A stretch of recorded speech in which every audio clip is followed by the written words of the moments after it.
we are going to see how to generate the intermediate code and the target program for a assembly program that contains statements like literal organization, LTORG. Okay. Again, I would like to repeat that this particular program does not perform any specific function. The example is just simply to indicate what processing is done when you encounter an LTORG statement and a program that contains literals. Okay. We've already seen that when you encounter the statement start in our assembly program, the location counter value will be set to 200. So LC will become 200 because it is saying that start at location 200, and because it is an assembler directive, we have not generated any intermediate code for the assembler directive start. Now coming to the second statement, which says move R, it is an imperative statement. So we write the class as IS, okay, and its instruction opcode is 04. Okay. Now this is A register. So if it is an A register, the associated value is 1. And now we have encountered a literal in our program. So when you encounter a literal into our program, we should place the literal into the literal table. Okay. So when you look at the literal table that is present here, so at index 1, okay, you are going to enter our literal 5. Now we do not know the associated address with the literal. Now this is the beginning of the first literal pool. Okay. So the index value associated with the first literal, which happens to be 1, is entered over here. Now this happens to be our pool tab, that takes care of how many literal pools are present in our program. So this is the first literal pool that has started. So whatever is the index value associated with the first literal, we have written over here as #1. Okay. Now coming back here, how do I write an intermediate code for this particular literal? I will have to write the class as L. And what is the ordinal number of that literal in our literal table? Now we've seen that this particular literal 5 has been given the index value 1. That is, it is at location 1 in our literal table. So we write it as 0, 1. Okay. Then we increment by the length of this particular instruction, which is 1.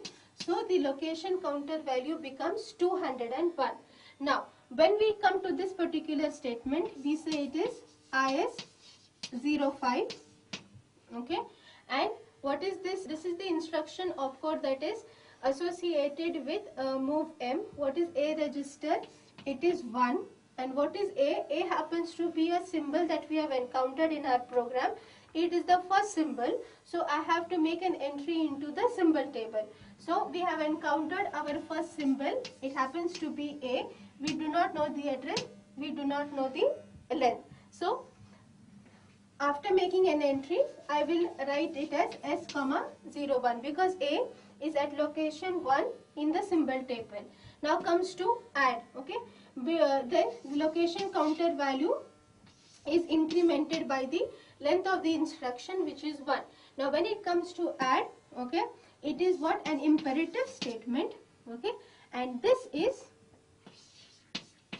1. The instruction opcode associated with add is 1. C register would be 3. Okay. Again we have encountered another literal in our program. So what happens is we have to make an entry into the literal table. So in our literal table, at second location, I will make an entry of this literal 1 that I have encountered, but the associated address is not yet written. Okay. Then this entry will be made as literal, 02. Now we come across the LTORG statement. Before we go to the LTORG statement, the location counter value is incremented by the length of the instruction, which is obviously 1 in this case. Now we come to this LTORG. Okay.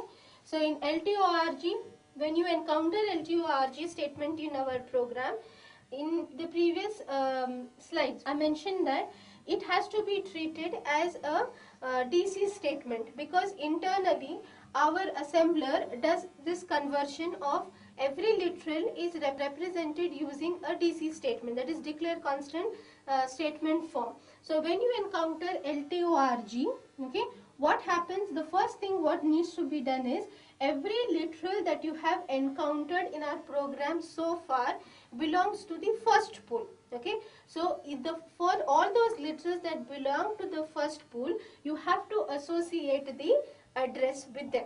Okay, so coming to our literal table, okay, what we done, we have got two literals so far, okay, and we've got our address. Okay, now you are going to associate the address with these literals. Okay, now the location counter value is 203, so 5 is given location 203, okay, and the next location, which obviously will be 204, is given to the next literal 1. So at location 203, you are going to store the value 5. At location 204, you are going to store the value 1. Now I have finished with the first literal pool. Okay, now you have to write the next index value, which is obviously 3, okay, and you will have to make an entry of that index value in the pool tab.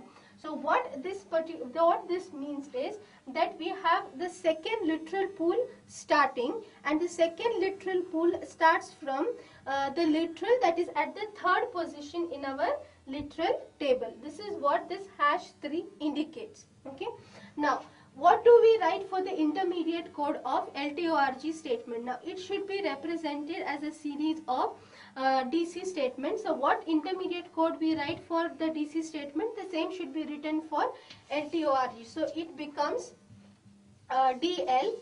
For DC it is 0, 1. Okay. Now there is no first operand, and I am going to define the constant 5 because the first literal we have encountered is 5. So I write constant 005, and then I have to write 204 for the next literal I have encountered. Okay, it is a DC statement. The first operand is not there, and it next happens to be 001, which is over here. So these two statements are intermediate codes that are generated for LTORG. Previously we mentioned that when you are encountering a literal organization statement, they have to be represented in the intermediate code using the TL,01 statement, that is equivalent or the intermediate code written for declare constant declaration statement. Okay, after this I am going to increment my location counter value, which will be 205. Now for this statement we are going to generate the intermediate code. So for sub it is an imperative statement, okay, and its associated instruction of code is 02. A register means 1. Again I have encountered a literal in my program. So when I encounter literal in my program, I'll have to write it into the literal table. Okay, now if this LTORG statement was not there and I have encountered 1 again, then you need not make an entry for 1 again. Okay, now you have to make an entry for 1 because I have finished with one pool of literals. Okay, now this is the second pool, so and if you having a literal as 1, so you have to make an entry again into our literal table.